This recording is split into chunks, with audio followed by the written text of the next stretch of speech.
This is episode 77, Becoming the Hero of Your Own Life Story, with special guest Rachele Brook Smith. Welcome to Alive by Design. My name is Blake Mallon, and we're here to bring you inspiring people, principles, and practices to help you wake up, move toward your meant to, and feel fully alive. Open your mind and let's dive in. Hey guys, before you listen to the podcast, I just wanted to say I really appreciate you being here. If you want to catch these episodes happening live, where you often can ask real-time questions or maybe even get featured on the show, make sure we're connected on Instagram at Blake Mallon and on my Facebook page, facebook.com/BlakeMallon.page, as I'd love to see you there. Love you guys. Stay safe, stay healthy, stay sane, and enjoy the episode. Welcome back to the podcast. Super excited about today's guest. We get to have a candid conversation with the one and only Rachele Brook Smith. So looking forward to this. Been working on this one for a little while. And for those of you guys that aren't yet familiar with Rachele, she's an actress, she's a host, she's a coach, she is a motivational speaker. You might recognize her face as she's frequently seen all over Hollywood screens, modeling for major brands, and really motivating a movement around the world. We'll get a chance to dive into her personal story today, and she'll talk about how her getting cast for a lead role in Center Stage, Turn It Up, I'm sure there's some fans out there, and an interesting backstory, actually opened up a lot of doors to where her list of film and television is quite accomplished. Some of the titles that I love: Bring It On, Nice Guys, Iron Man 2, and many, many more when it comes to film and television. Really excited about a project that hopefully we get a chance to get some behind the scenes today. She'll be playing Iris, who's the leader of the Rebels, in a brand new action series she's both producing and starring in, called The Legend of the White Dragon. We're going to get a chance to learn more there. And in addition to everything that Rachele does as a creative, as an entrepreneur, I love the fact that her and her partner, Emilio Palafox, actually created a new media company, and they are the co-hosts behind the new hit radio show called Relationship Renegades that I had the privilege of actually jumping on a little while ago and just loving what they're doing in the space. Get a chance to air every single week on Fun for Life Radio and Dash Radio, where their mission on that show is to kill their Superman to find your Wonder Woman. We'll talk more about what exactly that means. And above all of the different projects, what I love is Rachele is super mission oriented. She's on a mission to empower others to, quote unquote, be disruptive, which is really about disrupting doubt and fear and becoming the hero of our own life journey. And beyond all the bio bullets, she's just an amazing human being, radiates positive energy, someone that you can feel, and someone that I'm proud to call a friend who lives right down the street from here in Southern California. So with that, welcome to the podcast. Rachele, how you doing? Oh my gosh, Blake, I need to just have you announce me all the time. That was like the best intro anyone's ever gave. I mean, and that was like the truncated version. Your list of accomplishments for your age it's phenomenal. Like, I mean, I wish I could rattle off all the movies and all the shows, because I know half the listeners would recognize a ton of them. But I mean, congratulations on everything you've done, so far in your career. It's impressive for sure. Oh, thank you so much. I mean, it's crazy, right? Like, as entrepreneurs and go-getters, I think we have that same sort of thing where we both have done, you do a lot, and you're just it's that constant battle of being like celebrating those wins and honoring, like, wow, I have done a lot, like always being content, but not complacent, because it's always like, gosh, I want more. I want to help more. I want to do more. And it's been a journey of mine to just like let go and embrace. And I think more than anything, empower others to, like, there is no trophy, right? It's not about the end. It's about the journey, and it's about enjoying the journey. And I think when we talk about like being the hero of your own life story, finding the enjoyment in the daily process, creating your own wins every day is where it's at. I love it. I know you and I connected just on a personal level of that like achiever mindset. Yeah. And, I think we'll probably dive into that at some point in this conversation. And I know there's a lot of people that'll watch and listen to this that are probably going to be able to relate. And what you've been through in your story is an inspiring one and continues to be so. So I'm anxious to get as deep as we can go here. But I want to start actually with just superheroes, right? So as you know, I have a 5-year-old son, right? And we're in the superhero phase, right? I guess there's two things in our household. There's dinosaurs. It's always dinosaurs. Yes. And superheroes, right? And superheroes. I think we did the superhero birthday was Grayson's last birthday, but obviously this concept of superheroes, being a hero, it's a theme in a lot of what you put out. So I just want to, where'd that come from, right? Talk to me about the superheroes. Yes. Well, I think I've always been obsessed with film, right? Like there's the power of like the hero's journey and watching other people's hero's journey.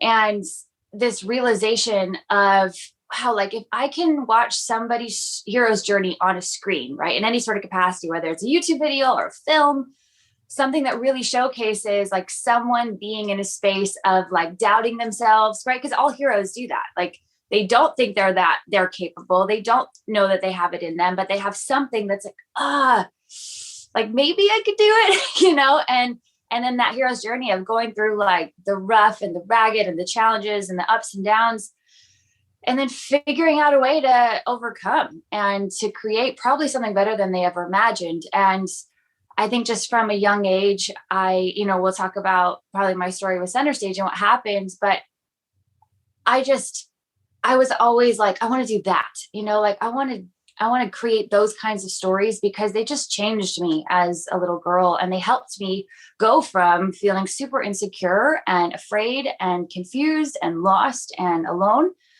to going on my own hero's journey and figuring out how to transform that into confidence and to self-love and to, wellness and empowerment and be able to play leads in films and TV shows. And so I just, and also I saw, Wonder Woman, like Wonder Woman and like hero stories like that. I just, cried in the theater and was like, that's what I want to do. I want to play roles like that. And, to get to play in this new role, playing Iris, playing a literal superhero character, I just want to take people on the journey of my training process, like what it really takes to play, to get into superhero shape mentally, physically, emotionally, spiritually, and to help people understand, like, it's so much more than a diet and a workout plan, like how everything affects everything. And I think more than anything, it's our identity. Like, who do you believe that you are?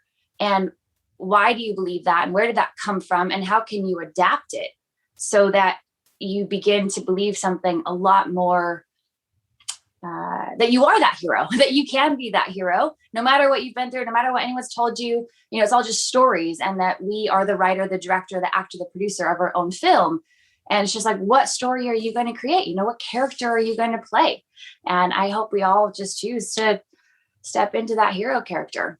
I love all of that. And I know that's probably more than anybody would expect to get when asked about superheroes. Like that really peels back the onion and goes into the journey behind them. And I want to go back to a couple of things you said, but just real quick, you might've just gave this answer. Your favorite all-time superhero of all time, any superhero anywhere is? Wonder Woman. Wonder Woman. I knew it. I think I'd have to say Iron Man. There's so many good ones, but I'd have to say. For you, I could see that. You remind me of Iron Man. So I totally feel that, and I love it. It's so important for all of us to have those people, both like real life heroes and like, character heroes, because I feel like having something to model, right, is just so powerful. I literally have Wonder Woman socks that I wear on a daily basis. Just to so when I look down at my feet, I'm like reminded of like what I want to embody. I love it. I can see you manifesting this right now. I'm telling you, there's going to be like a sequel of some version of Wonder Woman in the future, and you are going to be playing the role. I'm telling you right here, when you're out there, just reference this conversation. This is where it started. I think my son he was Batman for a while, and I think now he's all into Flash. Like he thinks he has Flash speed. And we tell him he does, right? So what about you've played a lot of heroes and a lot of hero characters in a lot of films. Most fun hero you've ever played? Oh man. Well, I think, when I say hero characters, right? Like I feel like every character can be a hero because we all go on hero journeys, right? Especially in films, it's like you have to find the arc of the character and what their own hero's journey is. And I mean, I know that this new character will be probably I'm so excited about this experience, but I feel like the one that has like the dearest place in my heart is playing Kate Parker in Center Stage, because it was literally the sequel to the film that changed my life as a little girl. Like I saw Center Stage, the first one, and it was during a really traumatic time in my life. I just broke my hand. I have 6 pins in my hands. I had just finally got up the courage to quit gymnastics, which was my life and my identity and my mom's life and my friends. And so when I quit, it was pretty traumatic. And I just didn't know who I was. Like I totally lost. I didn't have a dream. I didn't have a passion. I didn't have a purpose, because all of it was just centered around gymnastics. And I was so young, but I mean, that's all I did. That's all I knew. That's all I thought that I was. And how old were you, Rachel, when you started gymnastics? So probably like 5 or 6. And then I, did it. It was like a fun thing that you do, but then it gets so competitive so fast, like by the time I was like, probably like 8 or 9 years old, I was going 5 days a week, like, or like 5 or 6 days a week, like 5 hours a day. And then you have competitions on the weekends, and so, especially from the ages of like 10 to 14, it was just like, I was sick most of the time because I learned the power of my mind in a negative way. Like I learned that if I got sick, then I could have a way out. Like I didn't have to deal with the stress of going to both school and gymnastics. And I look back on it now and I see like 10-year-olds and I'm like, oh my gosh, like that's the world that I lived in. But I realized that like I created that for myself, like, yes, our coaches were hard on us. Yes, I got yelled at. Yes, it was scary. But I had this, like, I had this story in my head that was running the show of like, I have to be the best at everything. And, like if I get yelled at, that means like I'm a terrible person. And, I didn't have these tools that I have now that I think I became so obsessed with, of mindset and psychology and manifestation and law of attraction and emotional intelligence. And, right around the same time I quit out of like dire. When was that? Well, how old were you? I was 14. So from 5 to 14, kind of ultra competitive gymnastics, 5 hours a day, 5-6 days a week, competitions. And obviously those years, that's a long period of time for any age, but when you're talking those specific years, right? Yeah. Those are our most malleable years, right? As people. So yeah, when you said a key word there that I just want to like extract, you said like, it was your identity, right? Yeah. Which is a lot to say for like a 14-year-old, right? But like if 5 to 14, that was your life. Like it was more than just what you did. Like that's who you were or who you thought you were at that time. Well, and what made the shift? Yeah. Well, especially with what you talk about, like, right, like shifting the script. Like you have to first realize that you're following a script, right? That you don't necessarily know that you are. And so I was in the script of like, oh, if I don't do this, like who am I, like, and what will my mom do? And what will my friend, like, I won't have my friends anymore. I won't have my life. Like what is it all like? Is it worth living anymore? If I don't have this. And because we're so attached, I think identity is at the core of so much. Right. And so maybe go to that moment. And there's a reason why I'm going here, because I know for you, this is it's a while ago, right? And you've done so much and you've reinvented yourself over and over again, which is something that's just straight inspiring. But I also know there's probably a lot of people that are going to listen to this, and then it may not be gymnastics, right? It's not gymnastics for all this, but it's their gymnastics. In other words, it's their something that they have spent a considerable portion of their life doing over and over again. And, it's funny, like at some point, especially in the American kind of society we live in, like we associate what we do with who we are. right? And somehow they get matched. Like what we do becomes who we are. And they get intertwined, and you made a shift early, right? So take me to that moment where you're like, so why was gymnastics done? Why was it no longer for you? What was it like to make that change? Where did you go? Like walk me through that period. Man, I love that you're asking these questions. They're so important. And it's so important to really like take ourselves back there, because there are people listening right now. Like for anyone listening that feels stuck in an identity and they feel like they're dying inside, there's a reason. I feel like it's part of your soul saying, it's an alarm system being like, hey, this isn't what you're supposed to be doing. Hey, this isn't cool. You know what I mean? There's so much more. There's something else that you haven't even thought of yet. And if you don't, I think quitting can be one of the best things. We have to shift the script, right? We have to break that pattern of like, oh, if I quit, I'm a failure. Or if I quit, I'm weak, or any of those old stories that just aren't true. And so, like I said, I missed half the school year. I got to the point where I was throwing up at least once a week, like every Tuesday before bars. One of my coaches' name was Mike Payne. Like literally his name was Mike Payne. And I was so terrified of this man. And just from stress, just stress, or just overly anxious, or just being so, it got to the point where I was so nervous all the time, right? Like the things that I was having to put my body through were scary. I was like, I could seriously get hurt, and I've gotten hurt many times. Right.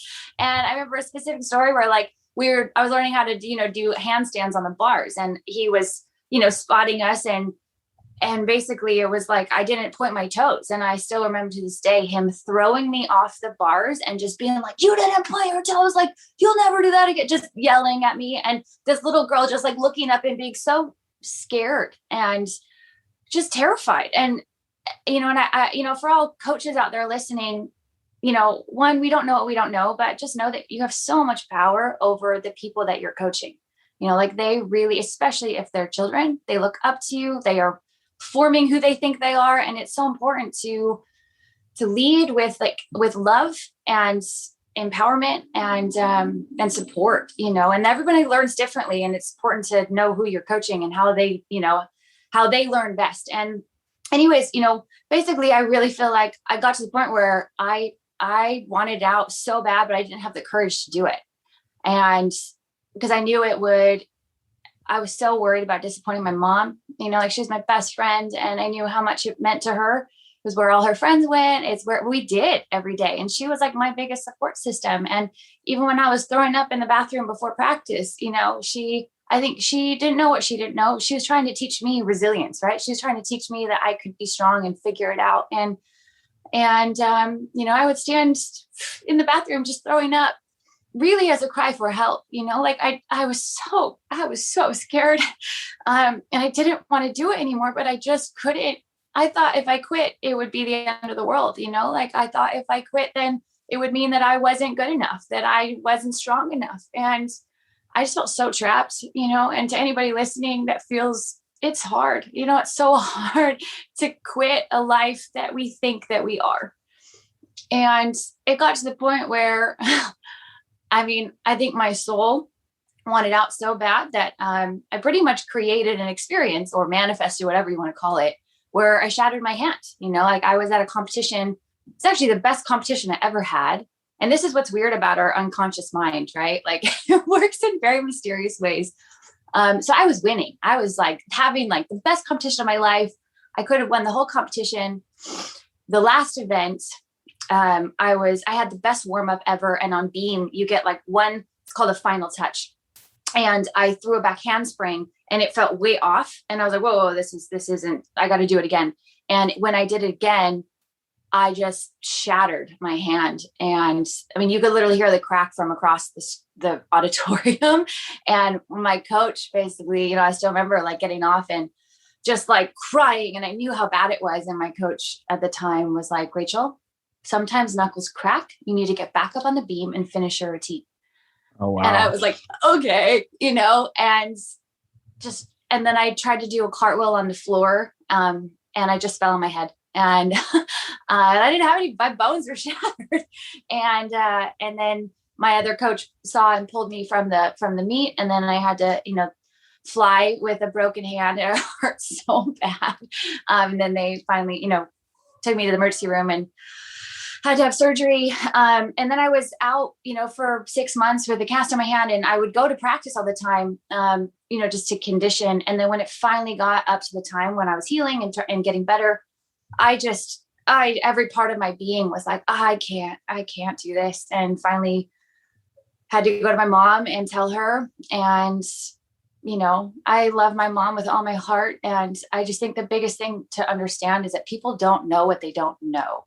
And she didn't know what I was really going through because I hadn't really expressed it to her. Like I kind of had, but not really. Mm-hmm. And she was trying to be, the best mom she knew how to be. And is the best mom. But at the time, that was just so much for her to handle because she felt like I was taking her life away from her. And she was like, I just don't like you right now. And I don't want to talk to you for a while. And, hearing that from your mom and your best friend when you're 14 and you're in such a vulnerable space, I just, my friends didn't like me. My mom didn't want to talk to me. I didn't know who I was. I just felt like I lost everything. And even though I was 14, I was 14, and you think about how many kids today, the suicide rate for teenagers is just so terrible. And, I think a lot of that is because of, similar things like this. And I just, around that time when I was so lost and confused, that's when I saw Center Stage. And that's when I went from feeling so afraid and alone and confused and lost, really, because I lost my identity. I didn't know who I was anymore. I didn't know what the purpose of my life was. And then in that journey of seeing the story of these girls' hero's journey, right, on the screen of how they got told they weren't good enough, how they got kicked out of their academy, how they, got told they weren't thin enough or pretty enough or good enough or talented enough, and how they were able to, the one main girl was actually able to figure out in some crazy way that she could do it and make it better than she ever thought possible. I just sat in the theater and just cried and was like, that's what I want to do. I want to do that with my life. That was like the time when I had this experience of this visceral experience that changed me and felt so lit up with this new purpose, this new passion, this new, honestly, identity of like, that's what I am supposed to do, And once I found that, really everything changed. And I was like, get me to acting classes, get me to dance classes. Like, this is what I want to do. And when I started acting and dancing, I just really felt what it felt like to just feel alive. I felt like you couldn't get me to stop, right? With gymnastics, I was like trying to figure out every way to like sabotage and to get out of it and to create these experiences where I got sick or hurt so I didn't have to deal with it. With dance and acting, it was like, I literally got the rat award because I wouldn't leave practice. I would stay late. They wouldn't, they would find me in dark rooms practicing. I just wanted to be good so bad. And now it's a whole nother story of thinking I was good, but I wasn't really good. And I had to work really hard and I got put in the back all the time. And I got told I was too stiff all the time because I was coming from a gymnast and, all these things, but it felt different. Even when you were going through the obstacles and the challenges and the learning curve, it felt different to you. It's like you had a desire, you had a flow. I think it's interesting. And for everybody just, and I appreciate, number one, you just being so open and just vulnerable and going back to times that I know just listening to you talk and watching you, obviously still have an emotional charge, right, within you. Yeah. But I think everybody can relate in some way, right? So often we feel like this pressure is put on us. Now, whether it's directly put on us, right, or intentionally put on us, I think everybody can relate that we feel like there's an expectation put on us. But for sure, our parents growing up, right, a lot of times our teachers or school systems, and they push us in a direction. And it's crazy if we all just step aside for a minute, and I'm pretending I'm someone listening to your story for the very first time. Like, okay, you went to a point where you were getting physically sick weekly, right? Miserable, right? Unhappy, to a point where you physically hurt, like we're willing to go through physical pain, right? Physical injury before you were able to disconnect and make a shift. Yeah. And on one end, it might be like, that's crazy. But on the other end, like people, we all go through this. Like people go through this all the time. Like how many people right now, right, are physically sick, right? Either depressed or everything going on with mental health right now, or in situations where they know there's something wrong, we ignore the signs. We stay down a path, right? Sometimes we get to a point where, heaven forbid, it affects our health in a greater, right, or negative way because of all the stress and the anxiety. So for everybody listening, Rachel's stories, I bet not all that different in some way to maybe some people that are close to you, or maybe even some of your own, if you're going down a path you're not meant to. And then I love for you, it's like, it only takes, I guess, two things: enough pain, and then a moment of inspiration. Yes. Right. And for you, it was obviously in that theater watching that film. Now it makes sense to me why you're so passionate about film, and because that was the moment that changed your life. And now you're in a direction where it's like, you're enjoying it. You're in a flow, right? Things are moving. Well, and I want to highlight something you said, right? Because when I shattered my hand, I was relieved. Like, I really want people to know that our ability to create experiences in our life is so powerful. Like, our mind is so powerful. And whether you're using it for the power of creation of we will say unhealthy experiences and or healthy, empowering experiences, it goes both ways. It's right. And so, we are so much more than just these physical beings, right? If I'm super stressed out, if I'm super worried about a lot of stuff, right? If I'm in a space where maybe this isn't the path for me, like, there's so many alarm systems that our body's trying to give us, and we're just not listening. Like, if you're, like I said, I used to get sick all the time, and it wasn't because it was because stress is a killer. Like, it weakens your immune system, and your body like traps these emotional traumas or these experiences within us. And then it results in injury. And really, if we're super honest with ourselves, we can be like, yeah, I was so miserable. I was so stressed that I wanted a way out. And then you'll literally create it, if it gets that bad. And I think that's where so many things, I feel like why we stay in unhealthy relationships, why we, a lot of even like holding on to physical weight, people talk about like weight loss, and people ask me all the time, like, oh, how do you, get abs, and how do you do this? And I'm like, oh gosh, it's such a complicated, complex question, but it's so much more. Like I said, it's not about, yes, it matters what you eat. Yes, it matters, like, move your body. But if you have so much stored trauma and, or we'll just call them as an overskill, like negative beliefs about who you are and what you're capable of, and even the relationship to your body, like, your body's going to hold on to more weight, and it's going to be more difficult to lose weight or to gain muscle or to whatever it is. And really, I really want to help people understand that everything affects everything. Like, everything affects everything. The way that I feel about myself, who I believe that I am, the food that I put into my body, how I treat myself, how I talk to myself.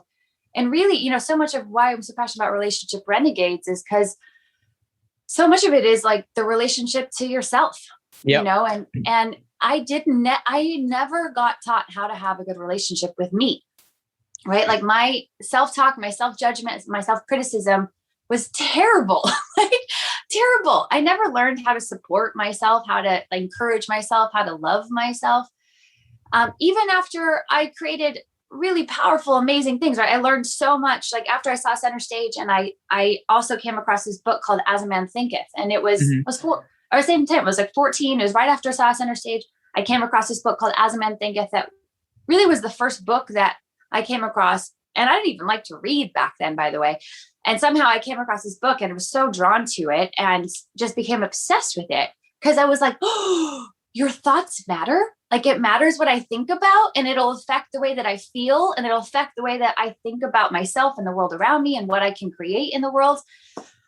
And I just went down this rabbit hole of everything I could find of the same stuff, whether it's like Tony Robbins or Wayne Dyer or Louise Hay or anything I could find about mindset and psychology. And I studied psychology as my major, and was putting all those things to practice. Like, I had vision boards of Center Stage. I had goal lists of Center Stage. Like, I watched it all the time, even when I moved to LA, and I was terrified because I didn't know anybody. I didn't know what the heck I was doing. I just was so driven by, like, I'm going to do that, and I was so lit up. and aligned. Like my soul was aligned with that mission and vision that, like you said, no matter what I went through, even though it was so hard and I cried myself to sleep and I was lonely and homesick and afraid, like I just still loved it. And it was all worth it to me. And I didn't get sick nearly as often, like I didn't want a way out. I was in it. And somehow, some way through this roller coaster ride of crazy things that I thought were the worst things that could have ever happened to me ended up being the best things that ever happened to me. And I actually ended up playing the lead role in the sequel to the film that changed my life, and if that's not a story about our ability to manifest incredible things, like I don't know what is. And, I just want people to understand, right? Like I created a broken hand as a way out. Like that's a powerful manifestation, right? That I was happy about. I also can create something like that I never even thought was possible, right? Like I didn't set a goal. Like I'm going to play the lead role in the sequel to this film on X date, and I have this timeline and it's going to happen like this. Like I didn't know that. I didn't have a timeline. I didn't have a specific date or a specific thing. I just knew this like essence of what I wanted. And then I just kept being brave every single day and letting go of the things that the way that I thought it was supposed to go. And then it ended up happening so much greater than I could have ever imagined. And it's been a repetitive pattern.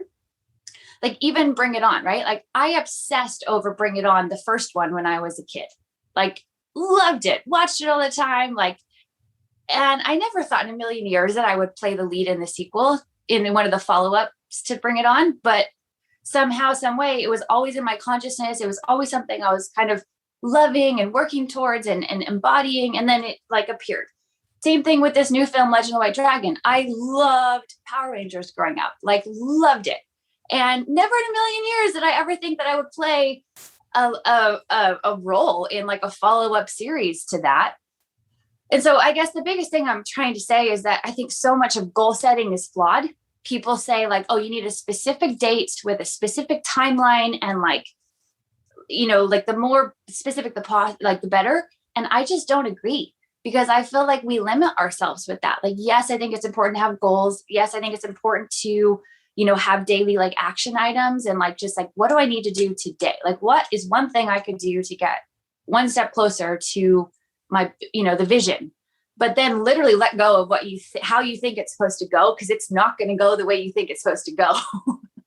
I love it. And just your story's crazy, right? Like if you stop and just think about what you're saying, like this is things that I loved. You take the center stage, like the film that literally inspired you to make the shift, to put you on the path that you're on and ultimately create who you are.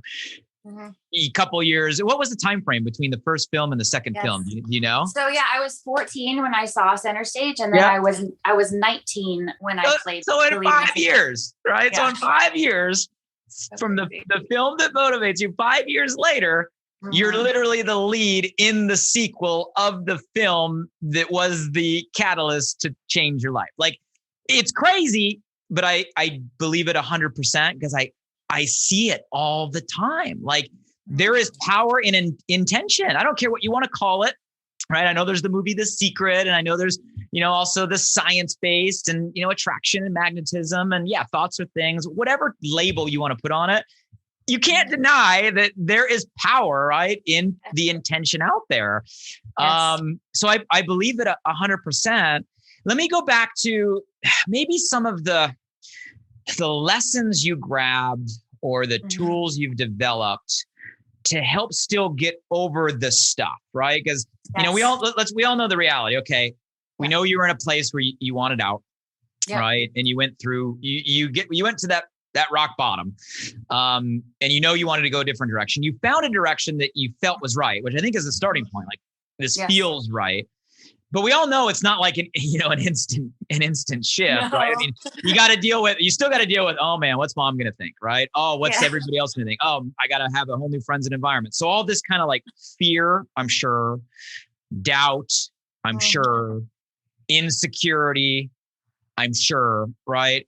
all that stuff that we're lying if we all don't say we feel that stuff, especially when we want to go a different direction.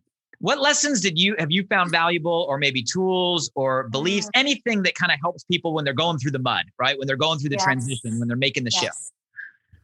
Yeah, such a great question. I really want people to know, right? I just said a bunch of different, wins that that have happened, but literally for every one big yes, I literally get like 100 no's. There have been so many projects, huge films that I put my heart and soul into auditioning and created stories of like, oh, this is going to be my, like the biggest role I've ever done. It's going to change my life and all these things. And months and months of auditioning and work and like blood, sweat, and tears.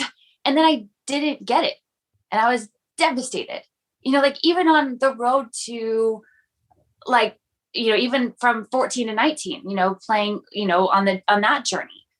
I mean, I literally, I had this thing, like, I thought I was a good dancer, right? Like I thought I was a good actress, but like, I wasn't at all. I was just starting.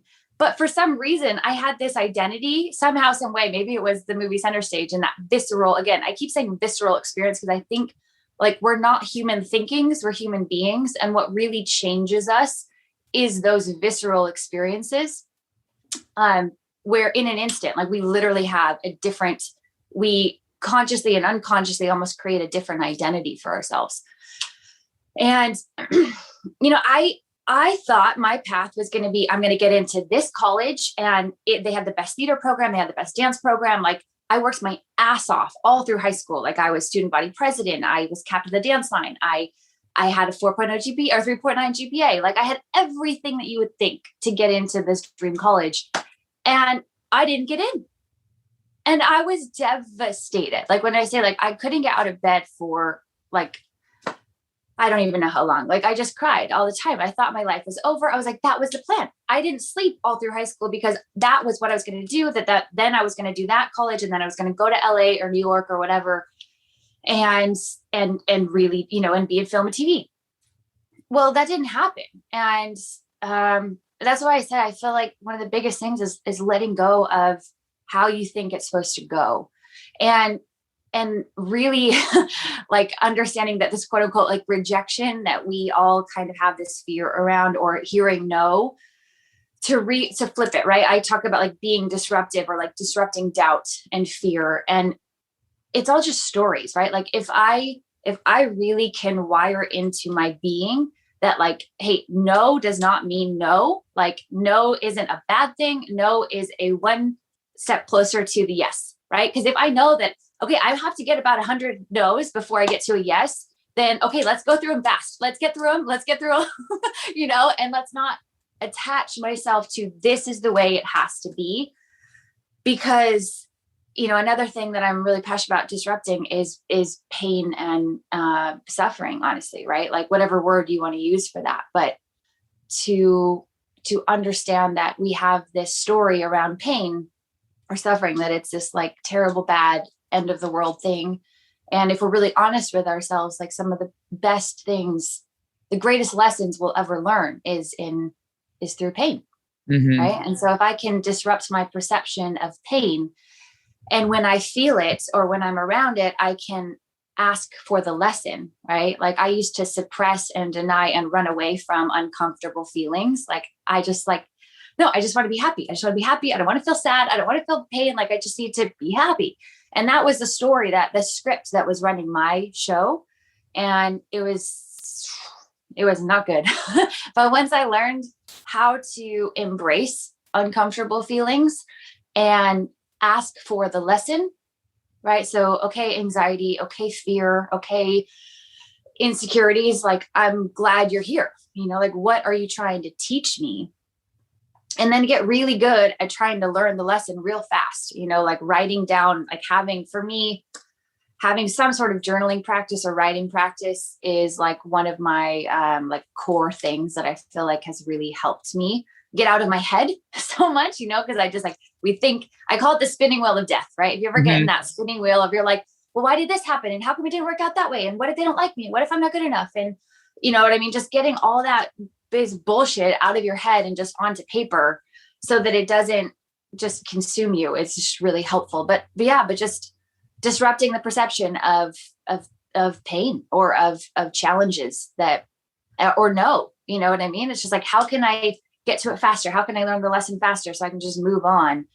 And really embrace the idea that like, it just isn't going to go the way you think it's going to go. And you're probably going to get attached to a certain thing, like a certain outcome, but the faster you can let go of thinking that that's the way it's supposed to go, probably something so much greater is going to happen.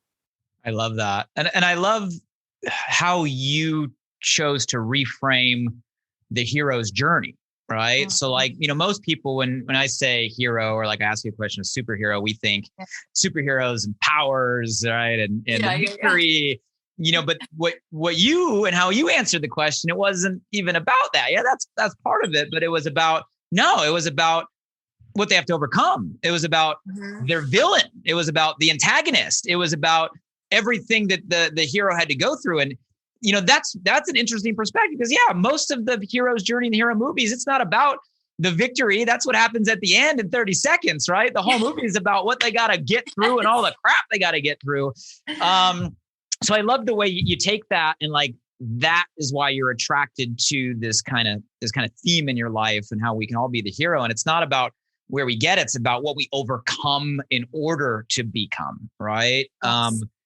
And I think that's huge. And I know you kind of developed some habits, right? I think you have kind of like some hero habits that have been consistent in your life and helping you kind of overcome to become. And I know you're super passionate about those. Would you mind kind of diving into kind of the 5 C's?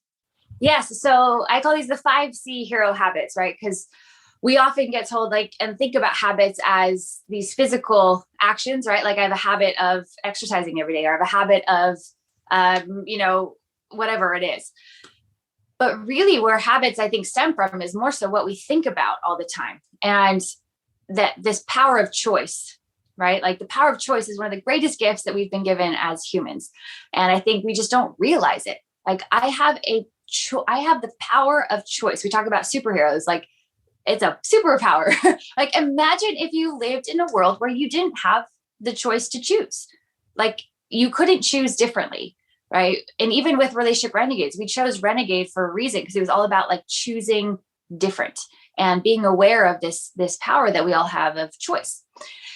And so I talk about these 5 C's, basically the 5C hero habits, which is to choose, right? To choose every day when you're in that funk, when you're going through the challenge, or just on a daily basis, like to check in with yourself and say like, am I choosing, first of all, curiosity, right? Like to get really curious about why things are the way that they are. Like, why is this? Why do I think about myself this way? Where did I get this story from? Why am I following this script that doesn't make me happy? Like curiosity. And then creativity, right? To choose creativity. How can I use my creative power? Again, I feel like creativity is one of the biggest superpowers that we all have. And I just don't think we're aware of it all the time. My creativity to change some shit up, like let's do this instead. And what if we talked about this? And what if we brought this over here? Or, to just basically use that creative power. And then to choose compassion. Like this life experience is crazy, and nobody gave us this like instruction manual, neither as parents to our kids or just people in general, right? And so just compassion, both for self and for others, because we just don't know what we don't know, and we're all just trying to figure it out. And then courage, right? I can have all of the curiosity, creativity, and compassion in the world, but if I don't choose courage, like I'm stuck, because I'm not going anywhere. And so, I have this mantra that has really helped me so much. And please everybody listening, like take it, because it works, is to let go of outcomes you can't control and to just focus on every time I take action, I win, to just do the brave thing every day. I mean, honestly, when I look back at my story, I just kept choosing courage. I just kept being brave, even though I was freaking terrified. Like I was so scared so many times, and I still am every day, like I just have to choose courage, like just do the brave thing, and to just set a rule for myself that every time I take action, I win. It doesn't matter what happens, right? It doesn't matter if I don't get the job. Like, did I take action? Did I show up? Did I, do the best that I could? That's it. And then I win. And then to choose connection, like we're wired for connection, both connection to ourselves and to others and to the world around us, and to start choosing connection rather than unconsciously. I think a lot of us choose disconnection, whether it's like, I'm going to disconnect and, just start scrolling through whatever, or instead of just really, connecting with the person in front of me, or I'm going to turn my phone off for a little bit so that I can just connect with myself and figure out how to love myself a little bit more, and have more, compassion for this crazy ride that I'm on. And so those are the 5 C's, and they really have, they've helped so much, both myself and all of the coaching clients that I've worked with, and hopefully as many people as possible. I love it. And I really resonated with what you were talking about with courage. I love how you reframed, right? Or shifted that script, so to speak, in your own mind. And I know you and I have that overachiever, archetype. I know probably there's a lot of people that are listening to this that'll fall into that. And, so many of us, we set our bars so high, right? And it's like if I'm not like super parent, super friend, super partner, #1 bestseller, beating every record, growing all of this, if I don't do all of that today before 10 a.m., I'm a failure, yes. Right? And we set these bars so high that you can never win. And then that leads to comparison and constantly all this comparison issue that's with social media today, seeing everybody and constantly not feeling like we're good enough. And it's almost having like a reverse effect. I love what you said, is like, take the mantra of, look, if I just take action every day, I win. Yeah. Or if I'm just brave every day, I win. If I just show courage every day, I win. Talk about letting the pressure off and reframing yourself and having a better positive self-image. And quite frankly, like, that mentality is going to be a lot more motivating and inspiring, and for all of us in any direction we're going. I love that. But I love all 5. So I wrote down curiosity, creativity, compassion, courage, connection, habits. I think I saw on your social, do you have some sort of like challenge group that people can participate in if someone wants to get some intention on those 5 habits? How's that work? Yeah, absolutely. If you just go, honestly, on my Instagram or Facebook or Twitter, any of my socials, that link is always in my bio. And it's just, it's a Telegram group. It's a free group. And pretty much I just put stuff in there, like really just because I also love talking about like tiny habit creation. So tiny habit creation is like you and many people out there, right? I have that same tendency to like want to do all the things right now. And if I don't do them all, then I'm a failure.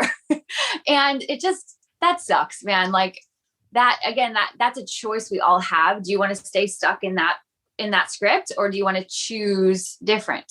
And I really encourage people to just try choosing different and to focus more on this like tiny habit creation. So really, on a weekly basis, just putting out new challenges for people to create and implement these new tiny habit creation, these hero habits. They're all based in that through line of the 5 C's.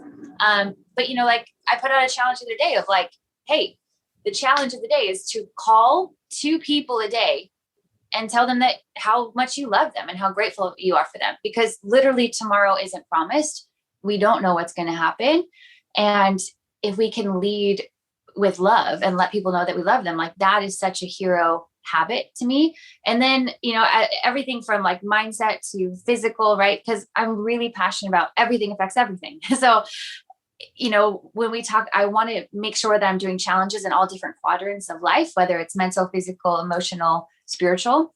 And when we just day by day, week by week, implement these, tiny habits, like we see this massive compound effect where literally even from when I started this, like my superhero training for this new role and kind of bringing people on this journey with me, I feel like a whole new version of me. And it's like the little things that you do every day, but just being a part of something, whether it's my group or your group or something, like I think be a part of a group that challenges you, that holds you accountable, that gives you new ideas, that makes you, think outside the box, where you feel supported, you feel part of something. I just, I will always have coaches. I will always have mentors. I will always have people in my life that are challenging me, keeping me accountable, and, like waking me up if I need to be woke up. Because, I mean, we're just such habitual creatures. Like we literally take on these habits or stop doing things that we didn't realize were so helpful for us. And then we kind of stop doing things and we don't think much of it. But then, a couple months later, we're like, oh my gosh, how the heck did I get here? I'm so unhappy. I'm so unhealthy. What? Like, and so, for both, we are such powerful creators for both the good and the not so good. And so it's just be really careful.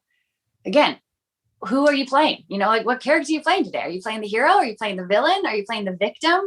And I think even just asking ourselves that question, what character am I playing today in my life story? And what kind of movie am I creating? Am I creating like a blockbuster hit, or am I creating like a Hollywood flop?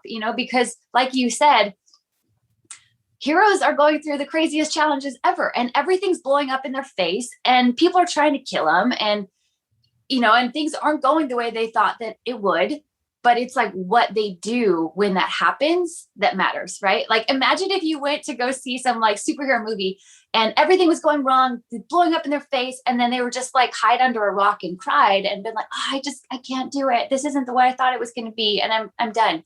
Yeah, like, you wouldn't watch the movie. Yeah, well, and vice versa, right? So like, if the superhero had all the powers, but there was no obstacle, villain, or challenge, you'd be like, he's just chilling out by the pool. Right? It wouldn't be. You have to go through the stuff, right? I mean, that's what builds who we are. I love that, and you guys definitely check out the challenge group. Hit Rachel up on Instagram if you're looking for a peer group, and I think all of us could use more of those 5C habits, no matter who we are or what we do. I want to shift and being mindful of time, but I definitely want to get to relationship renegades. I love what you guys are doing. And I mean, the message you're putting out, I think it's so timely and so needed right now.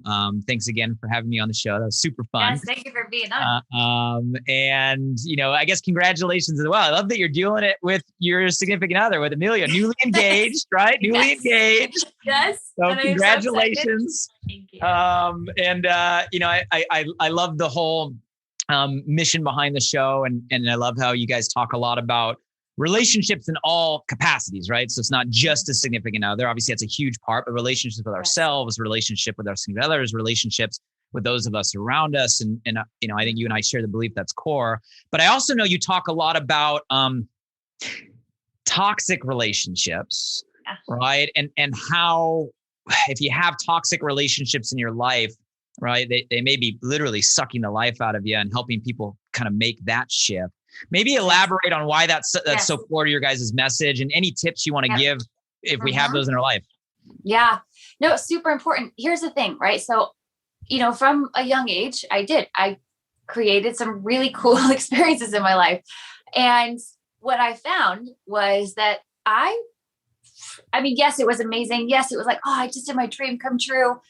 But then it was over, right? Then it was like, okay, next thing. And guess what happened? I felt super unsupported. I felt uncomfortable in my skin. I didn't really have great friends, and I had really unhealthy, intimate relationships because I didn't know how. Like nobody really ever taught me. And I was so focused on, I got to achieve, I got to make shit happen, that like my relationships were crappy. And it honestly wasn't till, a couple of catalyst of things, but one of my best friends to this day basically told me I was a bad friend. And so she's like, I've just stopped inviting you to things because you don't show up, because I would always prioritize, work instead of friends and relationships. And I had a knife to my stomach moment of like, oh, I don't want to be a bad friend, like that's not who I want to be. And why do I keep attracting these like really unhealthy, toxic relationships in my life and what is going on? And it took definitely, a certain amount of pain, of getting super sick and tired of being sick and tired of, just these terrible, unhealthy relationships where I was. How would you define that, Rachel? Because toxic relationships, it's almost like it can be a buzzword, right? Now today, and there's a lot of people talking about it. And I think a lot of people maybe hear that and they go, I'm not in any toxic relationships. How would you define, like, I'm I may be in a toxic relationship if, right? Like how would you, Yes. how would you define that? Well, here's the thing. Every relationship is a direct reflection of our relationship with ourselves, right? So I had a toxic relationship with myself. Therefore, I created it in pretty much all of my relationships. And toxic is a very broad word that you said gets thrown around a lot. And I think it has many different levels. But I'll say this. If there's lying, if there's cheating, if there's manipulation, if you feel insignificant or small or unvalued in your relationships, all of that could be stemmed up in, pretty toxic, right? But the biggest lesson I had to learn, and why we're so passionate about at Relationship Renegades and why we've started a brand, was one, because, even when we first got together, one of the stories was, oh, well, you're an actress and all those relationships fail. And I was like, no, that's not true, because I'm in Hollywood and I'm around, all these beautiful relationships, but nobody's talking about them. And so I was like, you know what? Like, let's create a brand where we shift the focus, right? We're shifting the scripts of, we know that what we focus on expands, and we want to just create something where, because, all you see in the tabloids or magazines is like all the failed relationships, all the really terrible ones, and the fights and the drama, right? Because that's what sells. And I just think that we need more people saying, okay, for every unhealthy relationship, there's also this beautiful one over here. And here's how they did it. And here's what they learned. And just to give hope, right? Because if all I hear is that marriage sucks and that the old ball and chain and all these stories, then that's what I'm going to create, right? But if I hear like, oh, wait, look at how they did it. And Meryl Streep has been married forever and they have amazing relationship or like, so many other people, then I'm like, oh, you can do it. And we just want to make that a lot louder. And another core thing, our tagline is kill your Superman to find your Wonder Woman, for a reason, because it's really about killing that part of you that thinks that you have to create an avatar or a facade, or that you have to have the nice car or the fancy clothes or do the certain thing, right? Like I had this thing in my head that I kept trying to be what I thought these guys or people wanted me to be, kept trying to impress them. I kept trying to like, just basically lie, say something that I wasn't, or just make them happy in some capacity. And then I felt like I was dying inside because I wasn't actually ever being my full real self. And the more that, through all the interviews we've done and also the personal work that we've both done, the more that we learn to honestly, another word for it is ego, right? Like killing your ego and just actually being who you really are, learning how to be really honest, even when it's so hard. Like that was the thing for me. Like I had a really bad pattern of being just really dishonest in relationships. It was so hard for me to be honest with men, especially.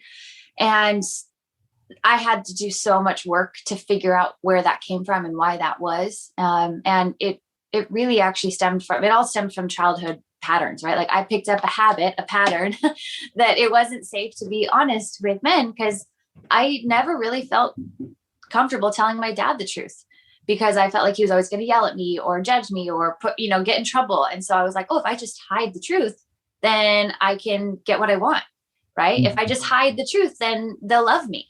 And I had this really deep thing running the show. And I feel like a lot of people have that same story, that we try to do the thing that we think is going to make people love us. But when we do that, we're not actually being who we really are. So how could anybody ever love us? Because we're not showing them our true self. And if they don't love us, or if that's not the right person, then great. It's a great filtration process to figure out who is that person that you'll be able to love, and they'll love you for fully being you, because you attract what you are, right? I can't attract, if my dream guy is up here, right, on like level 10, and he's honest and authentic and loving and giving and compassionate and kind, and I'm down here at 5, even though I don't want to admit it, right? Like I never wanted to admit that I was dishonest. I never wanted to admit that I was like hiding things or like cheating or doing stupid stuff that stemmed from a place of I don't want to hurt them, right? Like I'm just going to hide it because I don't want to hurt them. and I just want them to love me.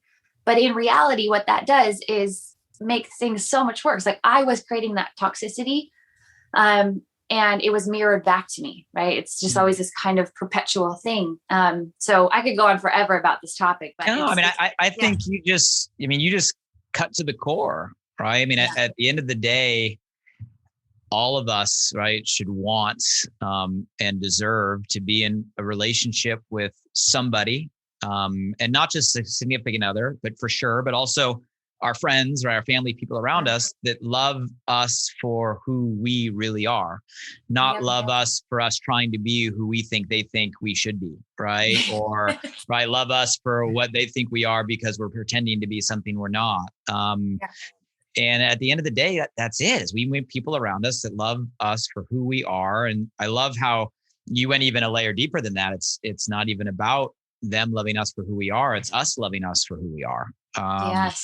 And I think that's like life summed up, right? I think that's like what we're all on the journey, right? To try to get to at some point, is to get back to who we were created to be, and not who everybody else, right, wants us to be. But I love what you guys are doing, and Emilio Palafox, obviously a dynamic personality on his own right, but like you two together are just amazing. As a couple, number one, you crack me up on social media. I love everything you guys do. But you guys obviously as co-hosts, it's amazing what you're bringing to the world. And for everybody out there, definitely check out, Relationship Renegades. It does air on the radio every week. So Fun for Life radio channel, Dash Radio, you can catch it live. And then I know if you miss it live, it's also on the Relationship Renegades YouTube channel. You can catch past episodes, but definitely go get caught up. And I love the mission you guys are doing there at a time. I think it's just so needed. Before we kind of start rounding out or share some closing thoughts, can I ask you just some rapid fire questions? Yes, let's do it. Let's do it. Okay. So, you know my story, my passion from our conversations. I appreciate you've referenced kind of the shift the script a couple of times in our conversation today. Yes. So like, I'm all about these belief shifts, right? Like I'm fanatical about it. So my question for you is, in your own life, right? We've touched on a lot of different seasons in your life, even in this conversation today. What has been the single biggest belief shift, right, that has gotten you to, right, the Rachele Brook Smith of today, right? So you went from telling yourself this to this. You had to shift from this to this. Like, what shift was it, would you say has been one of the most impactful? I'm curious. Yeah, that is such a great question. So really two things are coming up about that. First, it's really the awareness of, we talked a lot about identity today. Mm-hmm. Like who do I believe that I am? Right? Do I believe that I am capable of creating amazing things? Do I believe that I can overcome any challenge? Do I believe, like, those are all like core identity belief systems. And so first of all, just for people listening, like, to be aware of, who do you believe that you are, and where did you get that belief from? And do you like it? Right? Because whatever you believe is going to create your life experience. And a lot of times we have these belief systems that we learned from, other people, and they're unconsciously running the show. And, like, I used to have a belief system of like, oh, if I'm not pretty enough, then they won't love me. Or if I'm not good enough, then they won't love me. And it really was, I was so driven, and still have tendencies to be like, oh, I need to impress people. Like, I need to show them how good I am.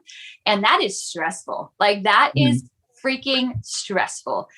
And I think, especially in the digital world that we live in today, I think a lot of people might suffer with that same thing of like, oh, I need to impress people. And the more that I, again, let go of that and shift that script to, every time I take action, I win. All I have to do is love. Literally, all I have to do is love people. All I have to do is help people. And then I win. Like, that's it, And so even sometimes, people probably wouldn't ever believe this, but because I love people and I love being around people, but even at sometimes like social settings, like we were at a social setting the other day, and especially after being through COVID and not being used to being around so many people, and I started having all these like weird insecurities and weird feelings come up, and I wanted to isolate so bad. I was like, oh, let me just like go to the bathroom, or let me just like BOA. And I'm like, whoa. Like, no, like your connection, like you will thrive when you connect. Don't isolate, don't disconnect. And because there was this unconscious belief running the show that was, I have to impress people, or I have to, look so beautiful, or like to be the, this label that I think that people want me to be, or whatever it is. And I'm like, no. All I have to do is love people. Like, that's it. And that belief system, that shifting of the script is still a daily practice for me, but is the one that makes me feel so less stressed out and so much more aligned and just like happy, because I'm not putting all these unnecessary pressures on myself to be amazing at everything and to everyone. I love that. And I'm sure there's a lot of people listening right now that are like, I gotta grab that. Let me ask you a second question. So let's say you're God for a day, right? And right now you have the power to instantly, right? Snap your fingers, insert a belief into every single person's head on planet Earth. Like, you could shift the script right now and give everybody, all right, a certainty in like a single script or single belief. What would you give them? Oh, like, these are so good. I don't mean to put you on the spot, I know, but I'm just curious. Anything. Seriously. So I'm having a hard time formulating the words specifically, but it's basically that, like, you can create whatever you want. You literally can create whatever you want. But it's up to you, right? And it's not going to be the way you think that it's going to be, but that's it. Like, just really understanding that, like, literally whatever you want. Do you want a great relationship? Do you want a lot of wealth? Do you want to star in films? Like, right? Like, we all there are little things here and there that, like, yeah, I feel like you can create whatever you want, that you are the creator of your life, and your creative power is limitless, like, it's limitless. And everybody that has ever done something great in the world didn't think they could do it, didn't know how they were going to do it. They just kept going. Like, they just kept creating, and they just kept figuring out what didn't work to find out what worked better. And so, yeah, I think you can overcome any challenge and create whatever you want. It just won't be the way you think it's going to go. I love it. It's an amazing thing. And I hope everybody listening receives that right now. You just got it from Rachel. Number 3, last one. So obviously, Alive by Design, right? Name of the podcast, today's conversation. I know you and I resonated, and I saw the word alive, right? Even in some of the messaging you put out with Relationship Renegades, right? Yes. You personally, as a person, right? Rachele Brook Smith, what makes you feel most alive? Oh my goodness. So many things. I kind of have the 5 C's, but I also talk a lot about, I guess it's like the 4 M's, like music, movement, and movies, and mindsets, right? So, like, music makes me feel alive. Like, I couldn't live, I just don't think I could live in a world without music. And movement, like, right, when I get in the space of, like, whenever I'm going through a challenge, literally it's a habit of mine to put on empowering music of some kind and then go move and just, like, move the bullshit out of my body and my mind. And then movies, like, just watching a movie that inspires me in some capacity, or being on film, right? Like, whenever I'm on set with people that I love, telling stories that I love, like, that's when I feel the most alive, honestly, in the co-creation process and that's what I write out every day. I literally have statements that I write out, like, several times a day, that I literally just say, I'm so grateful to be an actress and a producer working on films that I love with people that I love, like, every day. And I do it in a state of, like, it's already happening, right? So I have a future gratitude practice, and I actually have it on my YouTube if everyone wants to go check it out. But it's a really powerful future gratitude practice that I've been practicing, I think, unknowingly for a long time, but just getting in a state of gratitude for future realities that you want to create and living as if you already did it, right? So writing out every day, like, I'm so grateful that I have whatever it is. And then, that the practice of getting in this state of gratitude for things that we know we want to create in the future, super powerful. I love it. And when I'm smiling, what I love most is just hearing you say that, right? If I go, music, movement, movies, mindset. It's exactly what you are doing every single day with the projects that we've talked about here and all the other projects you have going on that we didn't get a chance to talk about here. And that's what I love most is I love seeing people that are doing what makes them feel alive. And that's why you have the energy you have. That's why you attract what you attract. That's why you're on fire. That's why it's working. It's because you are living exactly what you were created to do. And it's something that people can feel. And I know we could sit here and talk all day. I want to be mindful of your calendar. And before I kick it to you for closing thoughts and anything else you want to leave us with before we round out, for everybody plugging in today, make sure you get connected with Rachel. You can find her Instagram, right, at R.Brook Smith. So just R.Brook Smith on Instagram. Definitely give her a follow. And then I would also recommend checking out Relationship Renegades. So if you go find at Relationship Renegades on Instagram and on YouTube, again, you can plug in live every week. Fun for Life Radio, Dash Radio. Just find and search for Relationship Renegades. Definitely recommend checking that out.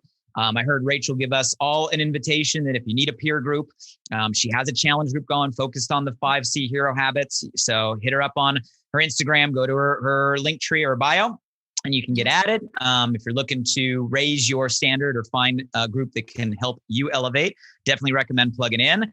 I know I'm going to keep an eye out for The Legend of the White Dragon, which I know you guys are just going into producing and filming. So maybe sometime next year, right? You guys keep an eye out when you see that, when you hear it. We're all going to be able to see Rachel playing a character I know is going to be absolutely phenomenal. And anywhere else, Rachel, we can be finding you, or anywhere else we should be connecting?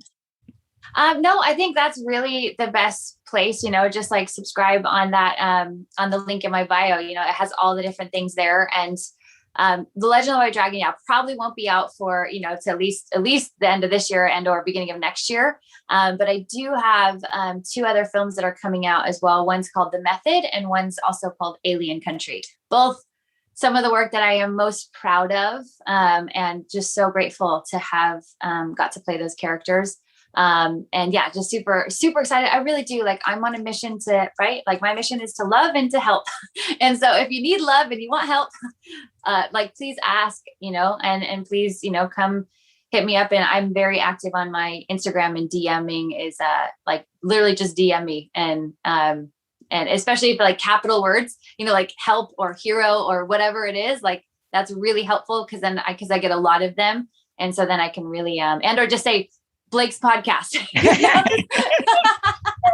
that I can know what's going on. I love it. And I know you showed me, I don't know if you were allowed to, but I know you showed me a little trailer of, was it Alien? What'd you say? Alien Country? Is that the name? Yeah. It looks hilarious. So I thought that's on my list. So we've covered a lot of ground today, a lot of topics. I know there's a lot of big takeaways, and I'm sure everybody that listens to this got a lot of value.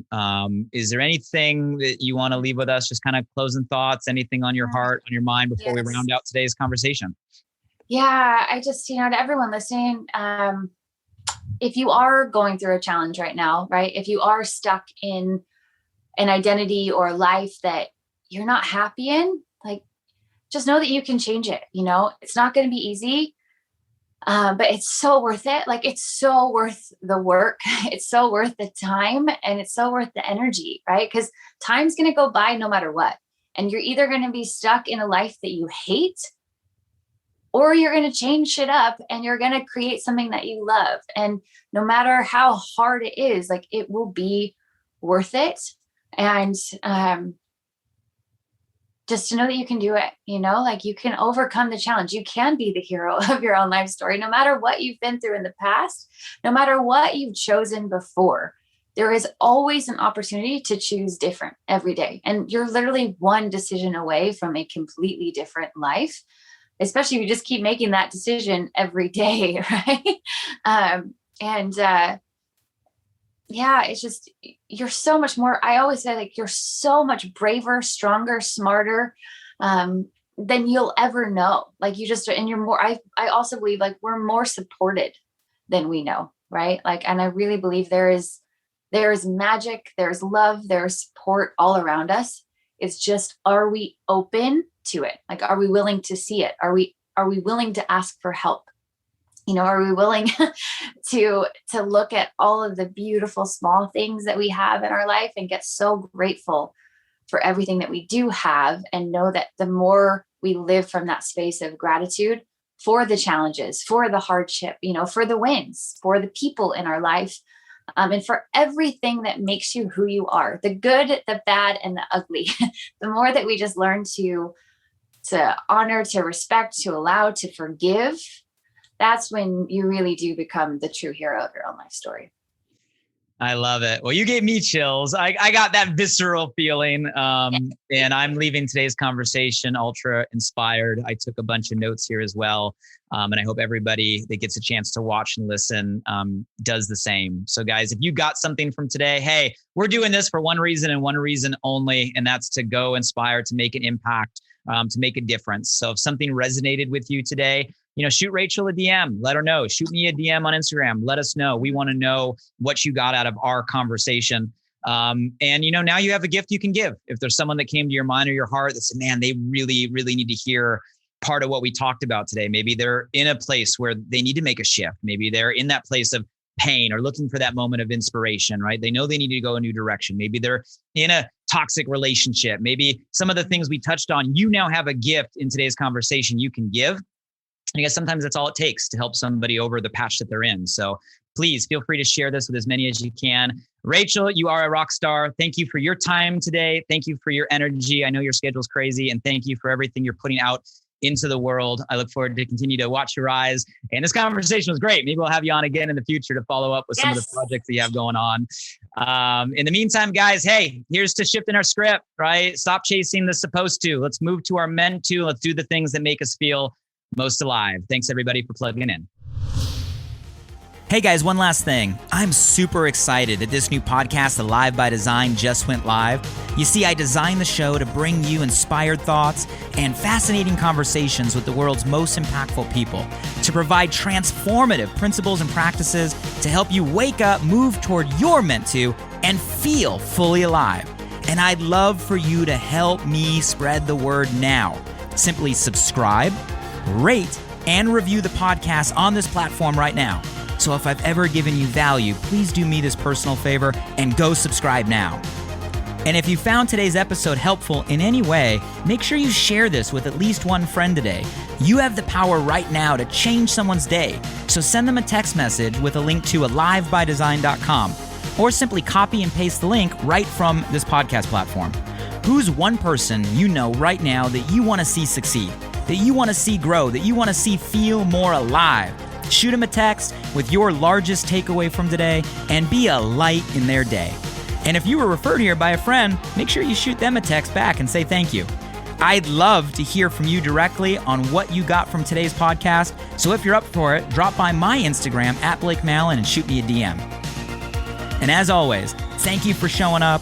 I'm grateful for you, and I hope our time together today in some small way helped you feel a little more alive. Until next time.